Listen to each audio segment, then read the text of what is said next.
Orlando Magic pasok na sa semifinal sa NBA Cup. Worth it ang pagsugal ni Reeves sa pagtanggi sa kontrata. Inline ngayon sa $50 million.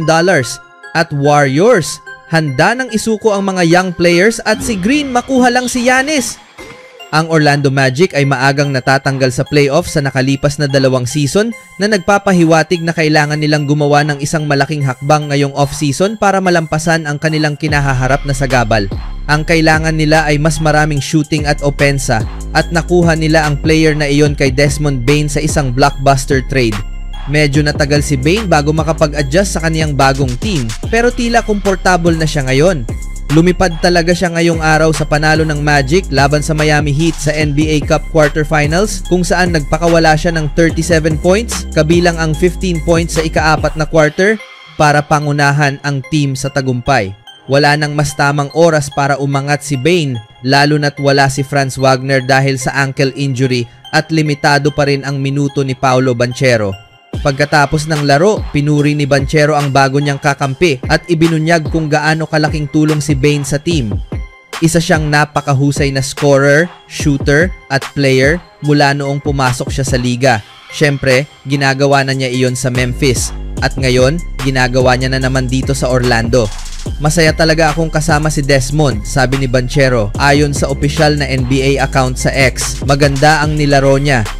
Nawala si Banchero ng ilang laro noong maagang bahagi ng season dahil sa groin injury at nagawa ng Magic na panatilihing matatag ang team kahit wala siya. Ngunit dahil nagtapat ang injury ni Wagner sa pagbabalik ni Banchero, mahalagang makabalik agad sa forma ang first overall pick ng 2022 NBA Draft. Nagrehistro siya ng 18 points, 7 rebounds at 4 na assists kasama ang isang block sa loob ng 32 minutes ng laro.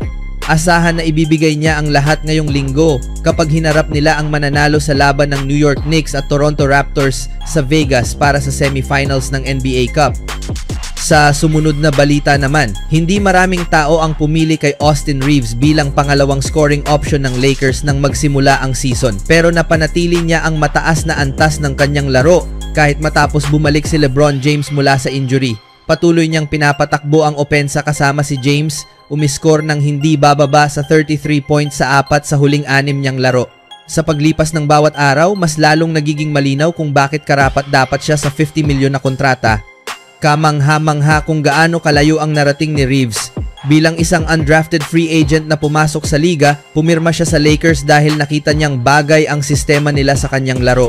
Nagsimula siyang streaky scorer na hirap sa depensa pero sa pagdaan ng panahon, naging maaasahan at may malaking epekto na player. Walang nakakita na magiging ganito kahusay si Reeves kahit si Hall of Famer Reggie Miller. Pero gaya ng madalas sabihin ng alamat ng 3-point shooting, may mga players na lumalaki dahil sa tamang kapaligiran. Pinagpustahan niya ang sarili niya, Dan, sabi ni Miller tungkol kay Reeves sa The Dan Patrick Show. At sana manatiling malusog siya dahil sa tingin ko magbubunga ito dahil ang Lakers o ibang team ay mapipilitang bayaran siya. Kasalukuyang nasa ikalawa sa huling taon ng kanyang 4 na taong kontrata. Ang twist ay may player option siya pagkatapos ng season na ito. Kaya kung naniniwala siyang mas malaki ang kikitain niya sa open market, tiyak na gagamitin niya iyon. Sa puntong iyon, nagiging tanong na kung ano ang gusto niyang maging papel sa isang team. Lehitimong number 1 option siya sa isang mahinang team kung lilipat siya o kung mananatili siya sa Lakers, magiging napakahusay na Robin kay Batman dahil malinaw na nakuha na niya ang papel na iyon mula kay LeBron at sa tingin ko iginagalang nila iyon, dagdag ni Miller. 7 laro pa lang mula nang bumalik si James sa lineup pero tila malinaw na pinalitan na siya ni Reeves bilang pangalawang scoring option ng team. 2 beses lang umabot sa 20 points si LeBron sa stretch na iyon.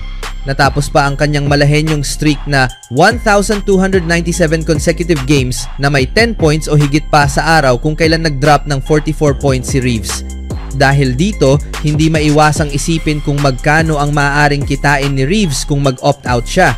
Makakakuha ba siya ng 50 milyon kada taon? Tanong ni Patrick.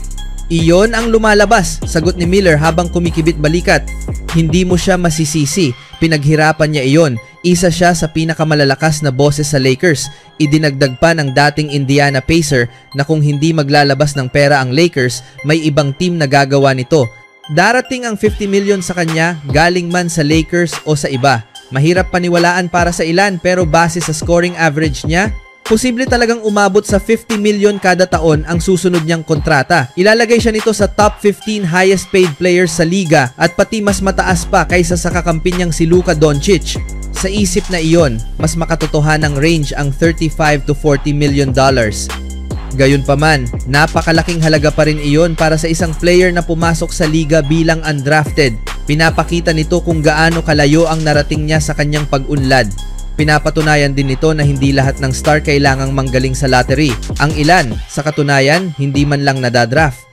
Sa huling balita, hindi na sikreto na matagal nang pinapangarap ng Warriors na pagsamahin sina Stephen Curry at Giannis Antetokounmpo at ayon sa ilang insiders, itinabi nila ang karamihan sa kanilang draft assets at mga batang players ng espesyal para sa Greek Freak. Kaugnay nito, tinanggihan ng Warriors ang mga trade para sa mga all-star tulad nina Lauri Markkanen at Paul George nitong mga nakaraang taon. Kaya naman nanatili sa kanila ang karamihan ng kanilang draft capital.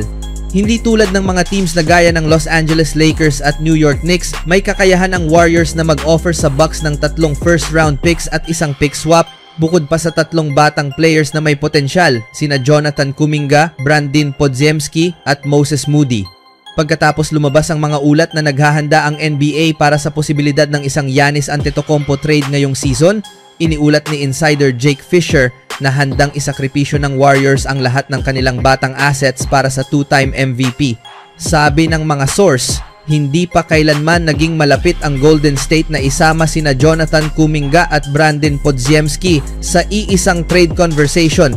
Tumanggi silang gawin ito noong 2024 na usapan nila sa Utah para kay Lauri Markkanen sakaling magkaroon ng pagkakataong i-package silang pareho para kay Antetokounmpo o iba pang malaking isda.